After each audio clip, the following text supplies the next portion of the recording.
hoy en Tecnología Magnificada le echamos un vistazo a este otro cable que vemos aquí. El cable que nos ayuda a conectar las PCs que todos utilizamos, las PCs desktop. Pues vamos a ver cómo se ve. Bueno, pues hoy tenemos el cable regular que usamos, ¿verdad?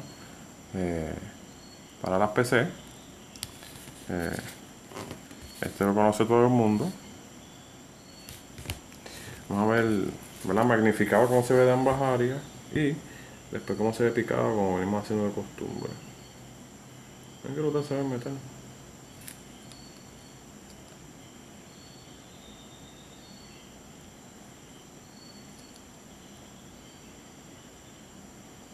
Ahí medio oxidado.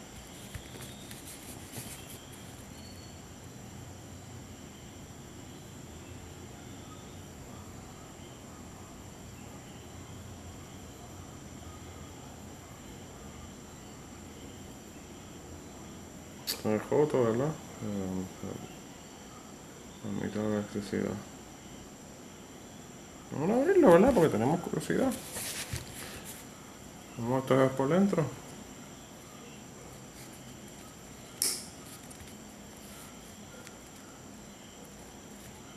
Está compuesto por 3 cables, aquí se ve.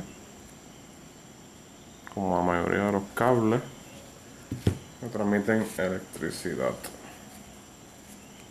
Negativo, positivo y neutral. Ahí lo tienen. Acercamos más cerca. En la fibra de la capa protectora para no electrocutarnos. Y el cable como tal de cobre. Interesantísimo. Pues ahí lo tienen, amigos. Para que aprendan algo. Ahí lo tienen.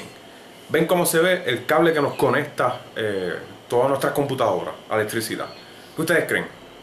Déjenme saber, déjenme saber.